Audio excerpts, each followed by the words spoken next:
दोस्तों, दिनाक्षी short hand में आपका स्वागत है। अगर आप चैनल पर नए हैं तो चैनल को सब्सक्राइब करें और बेल आइकन ज़रूर दबाएं। आज की साहित्य डिक्टेशन का यह 28वां दिन है।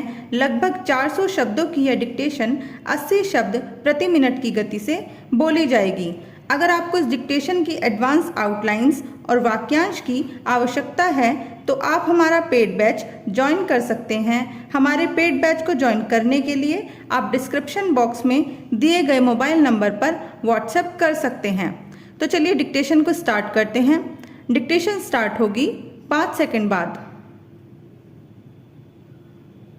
Ready, start. स्वतंत्रता के पश्चात सन 1954 में भारत सरकार ने एस्टेट एक्विजिशन एक्ट बनाया, जिसके अनुसार कोई व्यक्ति कुल मिलाकर 25 एकड़ से अधिक जमीन का मालिक नहीं हो सकता था, परंतु चाय बागानों के मालिकों, जमींदारों आदि ने कारखाने, बाग, मत्स्य-पाल आदि के नाम पर हजारों एकड़ जमीन अभी भी अपने कब्जे में कर रखी है, जिस पर खेतिहर मजदूर ही काम करते हैं।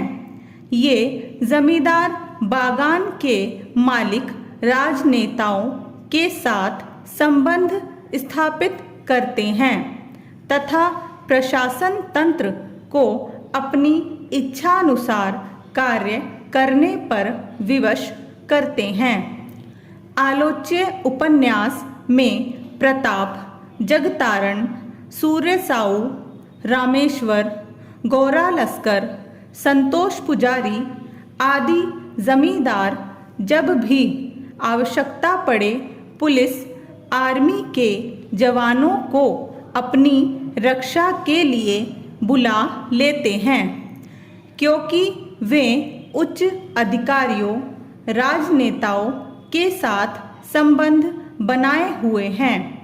यह कैसी विडंबना है कि प्रशासन तंत्र इतना भ्रष्ट हो चुका है कि वह सूखा पीड़ितों की राहत सामग्री प्रताप, संतोष पुजारी जैसे जमींदारों के हाथों में सौंप कर निश्चिंत हो जाता है कि अब यह सामग्री अवश्य ही ज़रूरतमंद लोगों तक पहुंच जाएगी। वास्तव में प्रशासन के अधिकारी भी ये जानते हैं कि ये जमींदार इस राहत सामग्री व राहत राशि का स्वहित में प्रयोग करेंगे। फिर भी वे ऐसा इसलिए करते हैं क्योंकि ये जमींदार ही उन्हें इस राहत राशि में से कुछ कमीशन घूस के रूप में देते हैं। लेखिका ने भ्रष्ट प्रशासन तंत्र पर व्यंग्यात्मक प्रहार करते हुए लिखा है, प्रशासन बहुत ही शिशु स्वभाव का है, प्रशासनिक मनोवृत्ति से आक्रांत है, इसलिए भूखे नंगे 1.5 मील दूर चरसा नदी से बालू हटाकर पानी की तलाश में है।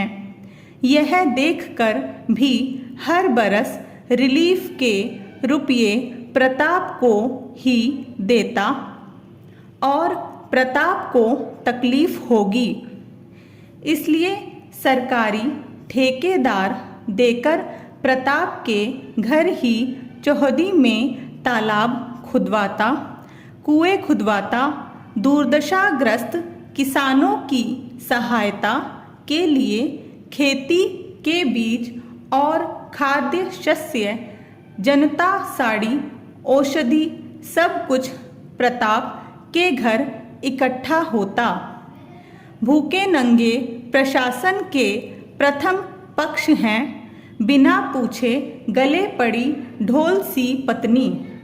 स्वतंत्र भारत का इतिहास साक्षी है कि आजकल के नेता उन्हीं लोगों वर्गों के हितों का ध्यान रखते हैं जो उनके सगे संबंधी हो या जिन्होंने इन नेताओं को उच्च आसन तक पहुंचाने में धन, बल आदि से मदद दी हो। आलोच्य उपन्यास में इस तथ्य का अनेक स्थलों पर वर्णन किया गया है। अतः साहित्य एक ऐसी विधा है जिसमें हमें कहानी और उपन्यासों के माध्यम से बहुत कुछ संदेश मिलता है। यही साहित्य का सबसे श्रेष्ठ गुण है। स्टॉप।